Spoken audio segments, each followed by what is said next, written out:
அஸ்ஸலாமு அலைக்கும் வரஹ்மத்துல்லாஹி வபரகாத்துஹு. அன்பாத அனைத்து உறவுகளுக்கும் இனிய இரவு வணக்கம். கடைசி எச்சரிக்கை ஃபைனல் ஸ்டேஜில் இருக்குது தற்போதைய இந்த சூழல்.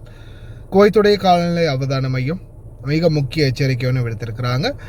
ருத்தூபா இப்போயே வெளியில் பார்த்தீங்கன்னா கொளுத்தி எடுக்குது ருத்தூபா.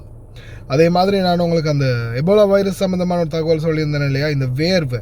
நிறைய பேர் வந்து என்ன செய்வீங்க, வேர்வையோடு அப்படியோ போவீங்க, வேர்வையோடு போய் அப்படியோ குளிப்பீங்க.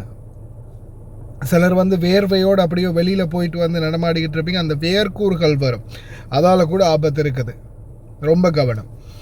குவைத்துடைய வானிலை அவதான மையம் குறிப்பாக அல் அஜ்ரி சென்டர் என்ன சொல்லியிருக்காங்கன்னா, summer enters it's final stage after tomorrow with an arrival the Kiliban season which least 13 days. இது வந்து பார்த்தீங்கன்னா இங்கே இருக்கக்கூடிய குவைத்தில் இருக்கக்கூடிய கடலோர பகுதிகள் இருக்கு இல்லையா, கடலை அண்மித்த பகுதிகளில் தான் அதிகமான ருத்தூபாவுடைய தாக்கம் இருக்கும்.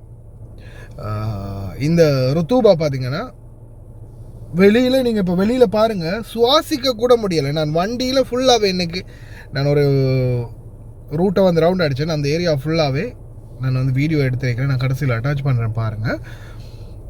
சுவாசிக்க முடியலை. வண்டியை கொஞ்சம் நேரம் அந்த ஸ்டார்ட்டில் நிப்பாட்டிட்டு அப்படியே போயிட்டு திருப்பி வந்து பார்த்தா ஃபுல்லாகவே மூடு பனி மாதிரி கண்ணாடி ஃபுல்லாக மூடிடுது. அதே மாதிரி ஒவ்வொரு ஏரியாக்கள்லையும் ரொம்ப மோசமான நிலைமை இருக்குது. கடலோர பகுதிகள் இன்னும் அதிகமாக இருக்குது. மூச்சு விடக்கூட முடியாத நிலைமை, மூச்சு விடக்கூட முடியலை. காற்றுன்றதே இல்லை, 0% இருக்குது காற்று வெளியில் சில இடங்களில். அந்த அளவுக்கு இந்த ருத்தூபாவுடைய தன்மை இருக்குது.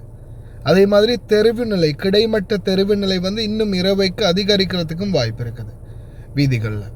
தயவு செய்து கவனம், வெளியில் போகிறவங்க ரொம்ப கவனமாக இருங்க. காலநிலை ஆய்வாளர்கள் இன்னைக்கு காலையிலேயும் அது சம்மந்தமாக எச்சரிச்சிருந்தாங்க. அதே மாதிரி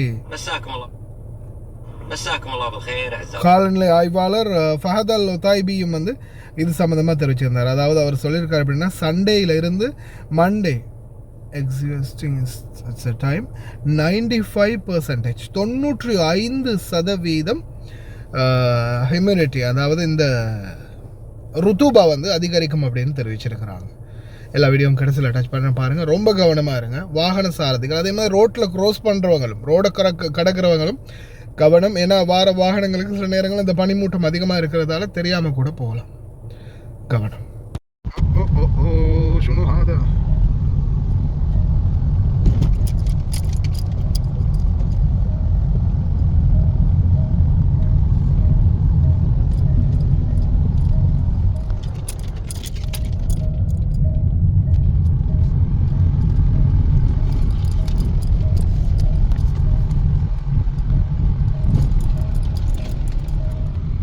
مساكم الله بالخير أعزائي المتابعين. أجواء عطلة الأسبوع إن شاء الله المتوقعة أجواءنا لا تزال شديدة الحرارة، اعتدال في الرياح الشمالية الغربية، متوقع عودة الرطوبة النسبية تدريجيا من يوم السبت، ولكن نسب الرطوبة متوقع أنها تتجاوز لأكثر من 95% يومي الأحد والاثنين. راح تكون نوعا ما مرهقة أعزائي المتابعين، لذا دائما ننصح شرب كميات كافية من الماء، وفرص تشكل الضباب واردة خاصة على المناطق الساحلية. دمتم سالمين.